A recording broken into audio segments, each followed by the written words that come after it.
The town of Hollow Creek was old. Older than time itself, some folks said.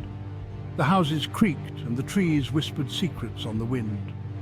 But the oldest thing in Hollow Creek was Blackwood Farm. It stood at the end of Crow's Perch Road, shrouded in shadows and whispers. The Blackwood family had lived and died on that farm for generations. Each generation met an untimely end, folks said. Bad luck followed the Blackwoods like a shadow. Now, only Jacob Blackwood remained, living alone in the farmhouse with its dark history. The cornfields surrounding Blackwood Farm had been neglected for years. Weeds choked the rows, and crows feasted on what little corn remained. Jacob, desperate to salvage something from the season, decided to build a scarecrow. He found old clothes in the attic, remnants of Blackwood's past, a tattered coat, faded overalls, and a worn straw hat. For the head, he used a burlap sack, painting on a crude face with leftover paint. The scarecrow stood tall and menacing at the edge of the cornfield, its empty eyes seeming to watch Jacob. At first, the scarecrow worked. The crows avoided the field, scared of the strange new sentinel. But then, strange things started happening. Tools went missing from the barn, only to reappear in odd places. Doors creaked open on their own. Jacob heard whispers in the dead of night, whispers that seemed to come from the cornfield. Jacob brushed it off as his imagination, the isolation of the farm getting to him.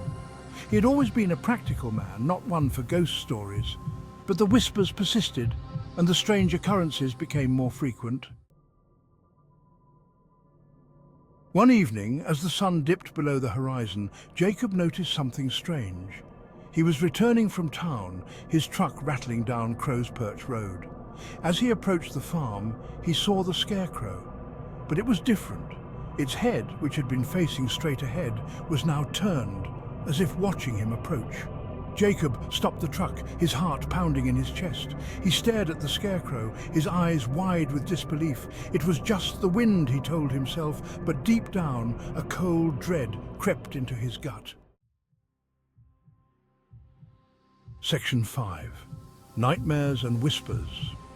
That night, Jacob couldn't sleep. He tossed and turned, plagued by nightmares of the scarecrow. It stood over him, its burlap face contorted into a menacing grin. The whispers returned, louder this time, seeming to come from just outside his window. He got out of bed and looked out the window. The moon cast long, eerie shadows across the cornfield. The wind rustled the leaves, creating strange shapes in the darkness.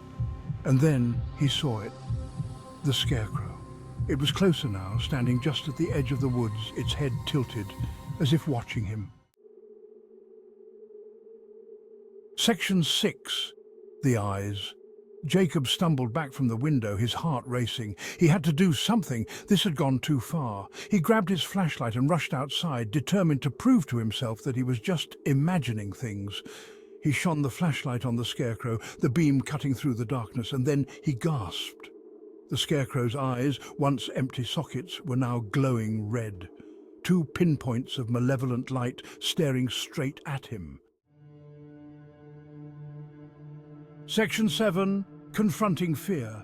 Fear, raw and primal, surged through Jacob. He stumbled back, his foot catching on a root. He fell, the flashlight tumbling from his grasp. He scrambled to his feet, backing away slowly, his eyes never leaving the scarecrow. It began to move towards him.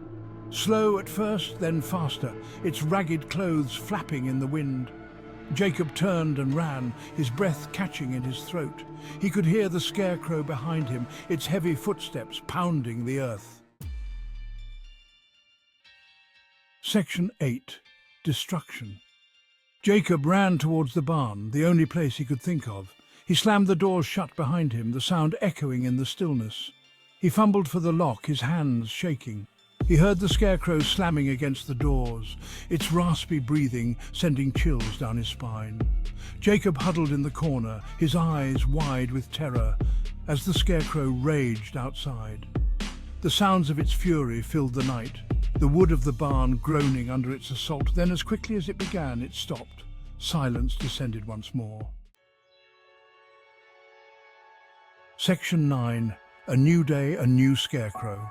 When the sun rose, Jacob cautiously emerged from the barn. The Scarecrow was gone.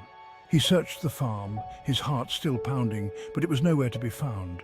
He found the old clothes he had used scattered in the cornfield, but the burlap sack head was missing. Jacob packed a small bag and left Blackwood Farm. He couldn't stay there, not after last night. He drove away from Hollow Creek, never looking back. Section 10. The cycle continues. A few weeks later, a young couple bought Blackwood Farm at auction. They were new to Hollow Creek, unaware of the town's dark history.